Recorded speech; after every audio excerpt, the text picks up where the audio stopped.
Well, welcome to the opportunity of an incredible Monday with Jesus. Thanks so much for following Recharge with Richardson. It really means a lot to us as we keep preparing these week by week for you. I just want to spend the next several episodes with you exploring a quality that in today's crazy, uncertain environment is perhaps one of the most important qualities we can understand and possess in our lives. I've called today's episode the Great Stabilizer.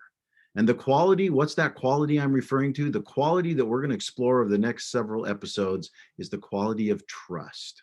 It's so important in today's environment of fear. I love what David says in Psalm 56, verses 3 and 4. He writes this: whenever I am afraid, I will trust in you.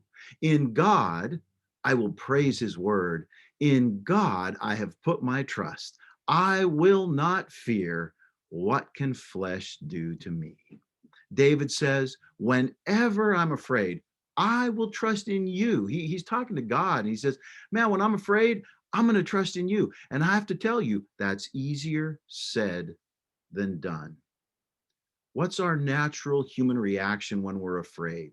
I know for me, it's to try to control the environment or the situation myself.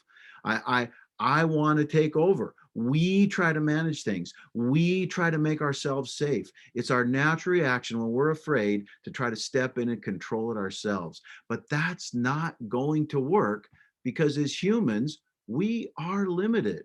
And we're really in a situation where we have very little ability to actually control anything. And David does the unnatural thing. When he's afraid, rather than turning to himself, rather than trusting himself, he turns to God. He trusts in God.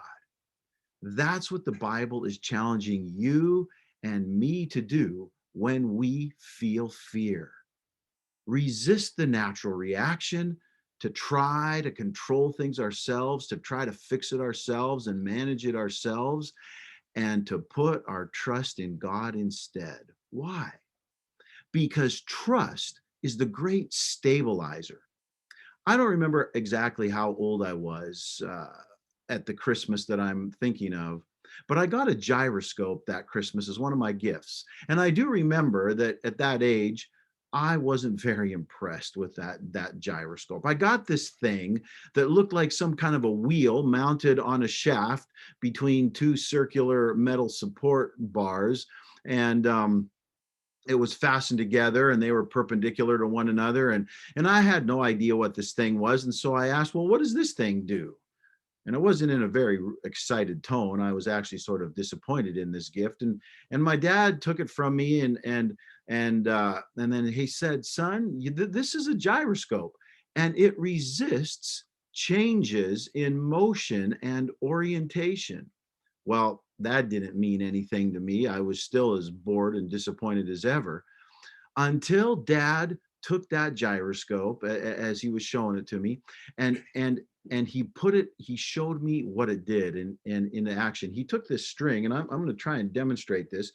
He took this string, and I hope you can see this here. This is what I'm talking about. This is a gyroscope, and he took the string and he put it in it, and he wound that string around the shaft of it, and got it all set up, wound it up tightly, and then he pulled that string really quickly. And with the gyroscope spinning, he sort of set it on a stand and it stood there. Well, it kind of flew off, but I think you get the point.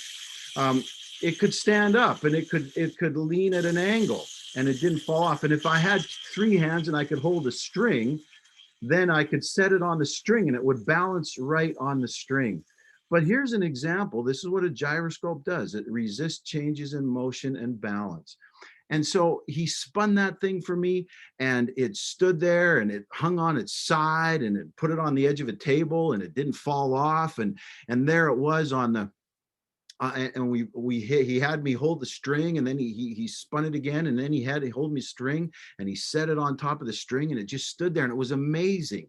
And after that, I was fascinated with it. And normally gravity makes stuff like that fall off, and something won't balance, but it was that internal spinning wheel that kept the whole frame stable, no matter what kind of precarious angle you placed it at. Since then, I've learned that gyroscopes have an important use in technology and navigation, particularly in aircraft and in spacecraft.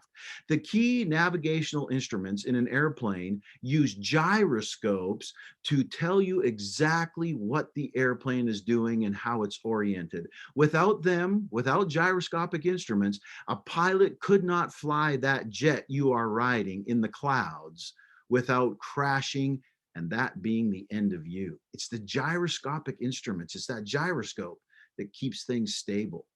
You see, every one of us needs something like that in our lives. Just like that gyroscope and those instruments keeps you oriented and stable no matter what angle the outer environment is at, no matter what's going on in your outer environment, it keeps everything stable and centered.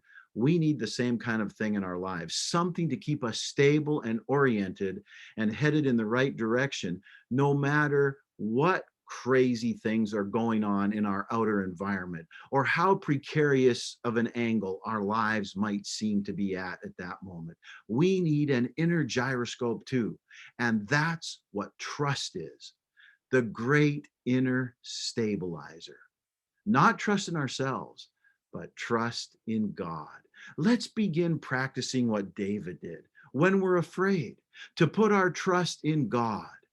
It will take time to get good at it because we're always going to have that temptation to take control back, but it will be worth it when we learn to let go, relax, and put our trust in God. Remember, no matter what circumstances you're going through, no matter how crazy it seems, God's got this, and God's got you.